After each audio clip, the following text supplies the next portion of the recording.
Moi, je suis monsieur Dominique Tounamama, le directeur général de la société Afritech, Afritech Consulting, globalement, qui est une société de services de manière générale, services informatiques en particulier. Et nous sommes au Cameroun depuis à peu près 15 ans. Et globalement, nous avons une présence dans plusieurs pays d'Afrique et également en France. De domaine d'activité, qu'est-ce qu'on peut dire? On peut dire globalement qu'Afritech, depuis sa création, c'est plus de 300 projets réalisés, notamment que ce soit au Cameroun ou hors du Cameroun, principalement au Bénin, en Centrafrique, en France et notamment en Côte d'Ivoire, où nous avons contribué de manière proche ou lointaine à de nombreux projets, tant sur le domaine vraiment d'expertise ciblée que sur les domaines connexes. Nous intervenons dans des secteurs aussi différents que variés, avec l'administration publique notamment, les entreprises privées, où nous avons également déployé de nombreux systèmes. Ce qu'il faut dire de manière particulière, c'est la qualité d'Afritech, c'est d'avoir assez vite compris qu'il fallait miser sur non seulement des ingénieurs bien formés, et nous avons ici au Cameroun mis en place un pôle notamment de formation et d'accompagnement des ingénieurs, qui prépare de nombreux ingénieurs sur le marché du travail. Et Afritech, c'est aussi une entreprise certifiée ISO.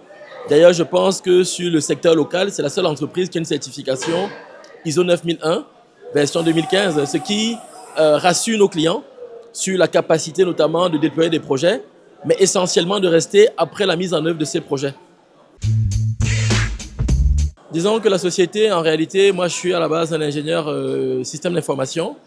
Et vous savez, les informations, l'information, c'est partout. Elle est autour de nous, elle est avec nous. Et de plus en plus, avec les technologies de l'intelligence artificielle, on a besoin d'être partout où il y a l'information.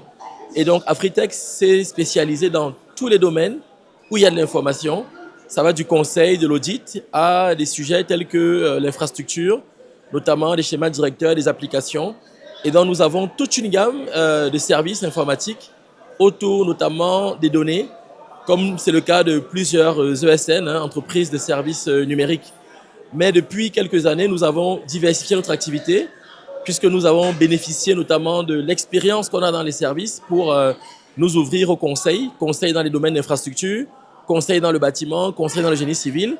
Et donc aujourd'hui, Afritech, c'est deux branches, une branche vraiment autour de l'information et une nouvelle branche autour de tout ce qui va être conseil dans notamment des travaux, conseil dans les mises en œuvre, conseil opérationnel. Voilà, globalement, ce que je peux dire au sujet d'Afritech. Disons que nous avons eu les 5 premières années qui étaient très difficiles. Comme vous savez, l'environnement n'est pas toujours évident. Il y a un contexte qui est assez difficile, au niveau notamment de la rapidité d'exécution des opérations, tant sur le secteur public que sur le secteur privé.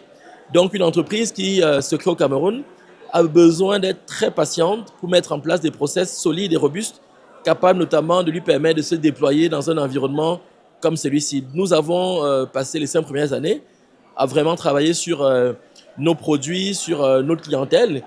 Et je veux dire que les 5 dernières années, nous sommes arrivés à une phase très intéressante de notre développement où les clients nous connaissent, les clients viennent nous chercher. Ils viennent nous chercher parce qu'ils ont entendu parler de nous, parce qu'ils ont vu des projets que nous déployons, parce qu'ils ont vu la qualité des ingénieurs, la qualité du service, la qualité du support. Et donc, nous arrivons à une phase de maturité aujourd'hui où nous avons et nous faisons de plus en plus de gros projets. J'entends par gros projets des projets qui vont durer 6 mois à 1 an, avec globalement des budgets de 400-500 millions et qui vont mobiliser une dizaine d'ingénieurs pour la mise en œuvre notamment de ces gros systèmes.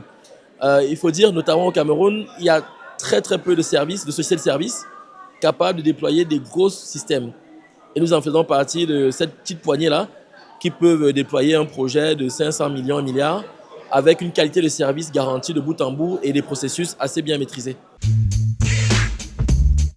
Je pense que le principal défi au Cameroun aujourd'hui, c'est vraiment de trouver des ingénieurs qualifiés. Notre valeur ajoutée, c'est de réussir à offrir à nos clients des services de qualité. Et les services, c'est quoi? C'est d'abord des hommes. Même lorsqu'on parle aujourd'hui de l'intelligence artificielle, il faut derrière tout ça des hommes. Et je crois que les écoles de formation aujourd'hui sont très en retard par rapport notamment au secteur du digital. Et nous prenons beaucoup de temps pour former des ingénieurs, capable de répondre aux défis actuels, aux défis de nos ingénieurs, aux défis du marché. Et souvent, très souvent, on se rend compte que beaucoup d'ingénieurs qui auraient pu répondre à ces attentes sont hors du Cameroun, hein, sont dans la diaspora ou sont partis à l'immigration, etc. Et donc, le défi aujourd'hui pour nous, c'est de réussir à montrer à ces ingénieurs qu'il y a des possibilités de rester au Cameroun, de faire carrière au Cameroun et surtout de leur proposer des opportunités win to win, parce que vous savez, un ingénieur, il faut du temps pour le former. Et lorsqu'il est formé, il faut mettre en œuvre notamment un système qui lui permettra de rester au Cameroun le plus longtemps possible. Et ça passe par quoi? Ça passe par des projets, par des grands projets. Et nous nous positionnons sur des grands projets stratégiques qui vont permettre notamment de proposer à nos ingénieurs des packages intéressants pour ne pas trop regarder ailleurs. Donc voilà l'un des défis majeurs que nous rencontrons aujourd'hui au Cameroun. Ce que je dirais aux autres entrepreneurs, c'est que nous avons été très étonnés de constater qu'il y a très peu d'entreprises locales qui sont présentes à ce salon. Et je pense que lorsqu'il y a des salons comme ceci, il faudrait que les entreprises se rapprochent davantage des organisateurs, parce que c'est finalement une opportunité de se faire connaître. Et je pense qu'il y a toujours des moyens, notamment on a vu des stands qui étaient vides, hein, inoccupés.